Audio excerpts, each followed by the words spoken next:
علی علی حق ہے، علی حق ہے، علی حق ہے، علی علی جدھر حق ہے ادھر مولا، جدھر حق ہے ادھر مولا، جدھر مولا ادھر حق ہے۔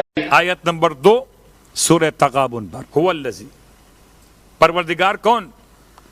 جو صاحب قدرت و اختیار ہے، هو الذی خلقکم، وہ اللہ جس نے تمہیں خلق کیا ہے۔ میرے اللہ نے مجھ سے پوچھے بغیر خلق کیا ہے، مجھ سے پوچھے بغیر، مجھے بتایا بھی نہیں، مجھے خلق کر دیا، مجھ سے کوئی مشورہ نہیں لیا کہ آنکھیں 2 کرے کہ 4، کان 2 رکھے کہ 1، اعضاء جوارے میں سے کیا کہاں قرار دے، نہیں پوچھا مجھ سے۔ تو خدا نے جیسا بنایا اپنی پسند کا بنایا ہے۔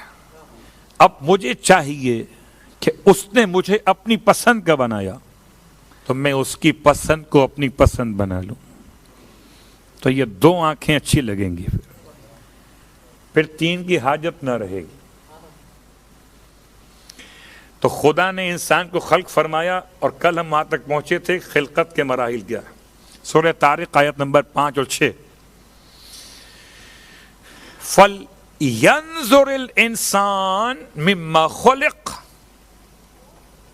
غور تو کرو انسان، تمہیں اللہ نے کس چیز سے بنایا ہے۔ خُلِقَ مِن مَاءٍ دَافِقٍ، خدا نے انسان کو اچھلنے والے پانی سے بنایا ہے۔ ماء پانی، دافق اچھلنے والا۔ اور آپ سمجھتے ہیں کہ اس سے مراد کیا؟ نطفہ۔ آپ سمجھتے اس سے مراد کیا؟ کبھی پروردگار عالم نے خلقت انسان کو بیان کیا سورہ فرقان میں، وَهُوَ الَّذِي خَلَقَ مِنَ الْمَاءِ بَشَرًا فَجَعَلَهُ نَسَبًا وَسَهْرًا وَكَانَ رَبُّكَ قَدِيرًا، اللہ نے انسان کو بنایا پانی سے۔ تو پانی، نطفہ، مٹی، گیلی مٹی، ہو سکتا ہے یہ تمام باتیں کہیں نہ کہیں جا کر تناسب رکھتی ہیں، پہلا انسان اور بعد کے انسان میں۔ یہ تو بات تھی خلقت کی، خدا نے بنایا، ہم بن گئے۔ اب خدا کہتے فَمِنْكُمْ کافر وَمِنْكُمْ مومن، بس تم میں سے بعض کافر ہیں اور تم میں سے بعض مومن ہیں۔ یہ تقسیم خدا نے بیان کی۔ اس تقسیم پر پہلا مسئلہ کہ تقسیم اجباری ہے یا اختیاری ہے۔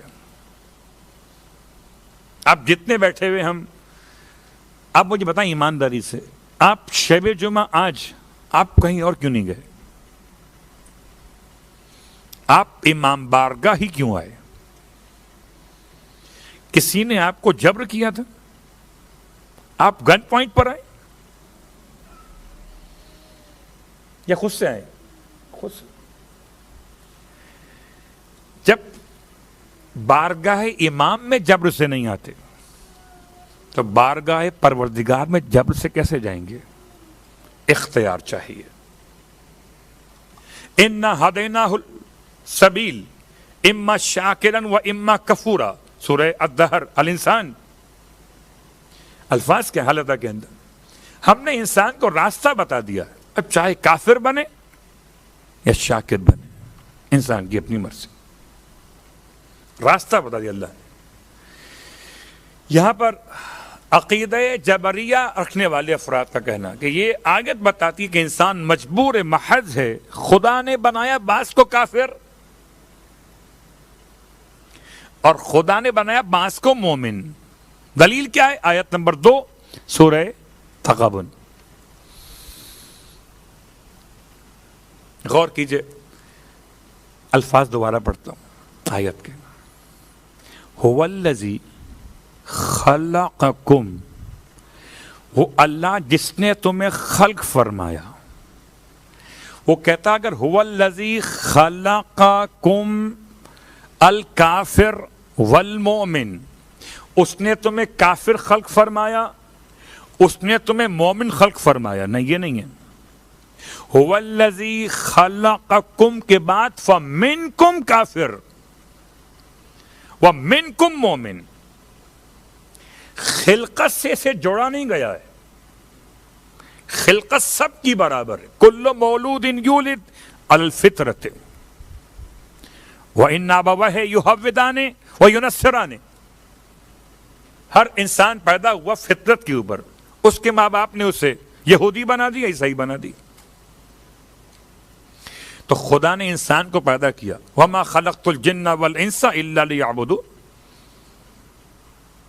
تو پیدا کیا انسان کو، نہ کہ مومن کو نہ کہ کافر کو.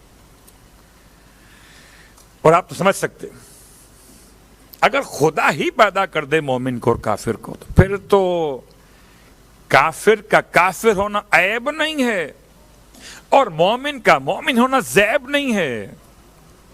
پھر کیسی جنت، پھر کیسا جہنم؟ اب خدا نے بنایا ہی ایسا ہے تو جیسا بنایا ویسا ہی تو ہوگا، ایسا نہیں. چلیے دلیل میں بہت ساری آیات ہو سکتی. سورہ مبارک والشمس، خدا نے 10 قسمیں کھا کر 11ویں قسم کھائی.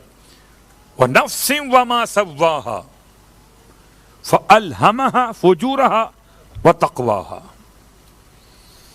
قسم ہے نفس کی اور اس کے توازن عطا کرنے والے کی، کہ اس میں الہام فجور بھی الہام تقوی بھی ہے. اور آپ تو مجھ سے بہتر جانتے ہیں کہ ہر شے کا استعمال اس کے نتیجے کو طے کرتا ہے. مثال کے طور پر بہت بہت مشہور ہو گیا اس کا استعمال، ایک ڈیوائس، ایک رابطے کا ذریعہ، ایک معلومات حاصل کرنے کا وسیلہ، سیل فون. سیل فون کا استعمال بتائے گا کہ ہم نے جنت میں جانا ہے یا جہنم میں جانا ہے. یہ سیل فون کا استعمال بتائے گا کہ اس سے قرآن پڑھنا ہے، اس سے اپنی معلومات دینی میں اور دنیا میں اضافہ کرنا ہے، یا اس سے اپنے گناہوں میں اضافہ کرنا ہے. خوب، اگر دنیا کے بنانے والے کسی شے کو نہیں بناتے کسی ایک طرف کہ یہ کافر ہو یہ مومن ہو، نہیں، تو خدا کیسے بنائے گا؟ خدا نے دونوں صلاحیتیں انسان کو عطا کی ہیں، چاہے تو بندے رحمان بن جائے اور چاہے تو پکا شیطان. تلوات پڑھے محمد والے.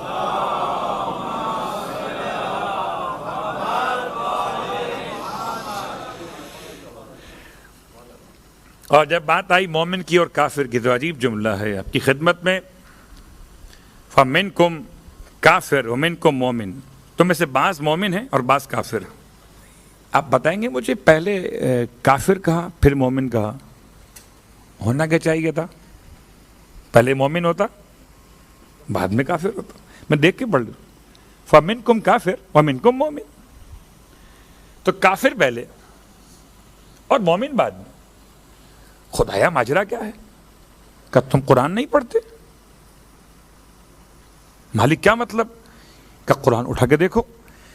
پروردگار نے تقریباً اکثر مقامات پر لکھا ہے کہ اکثرهم لا یؤمنون، اکثرهم لا یشکرون، اکثرهم لا یعقلون. اکثر نہیں جانتے، اکثر یاد دہانی میں نہیں آتے، اکثر شکر خدا ادا نہیں کرتے، اکثر ایمان لے کر نہیں آتے. خدا نے چونکہ اپنی کتاب مجید میں اکثریت کو دلیل قرار نہیں دیا اقلیت کے مقابلے پر، اور اکثر وہ جو انسان خدا کے نام پر جمع نہیں ہو پائے. آپ دیکھ سکتے ہیں 72 کہاں اور ہزاروں کہاں، بعض نے لکھا لاکھوں کہاں. تو فَمِنْكُمْ کافر، پروردگار نے شاید اسی لیے کافر کے لفظ کو پہلے رکھا کہ اکثریت جا رہی ہے کفر کی طرف اور اقلیت آ رہی ہے ایمان کی طرف. وجہ کیا ہے؟ کہ کفر کا ذائقہ بہت خوبصورت ہے. کافر تو آزاد ہے، جو چاہے کرے. مومن گرفتار ہے، یہ مت کرو. جب سے آپ نے روزہ رکھا آپ بتائیں مبتلات روزہ کتنے؟ 8 یا 9؟ 8 باتیں نہ کرو، اور اگر روزہ نہ رکھتے تو یہ 8 باتوں کا مجھ سے تعلق نہیں ہوتا، جو چاہو کرو۔ فَمِنْكُمْ کافر وَمِنْكُمْ مومن۔ علی علی حق ہے، علی حق ہے، علی حق ہے، علی علی جدھر حق ہے ادھر مولا، جدھر حق ہے ادھر مولا، جدھر مولا ادھر حق ہے۔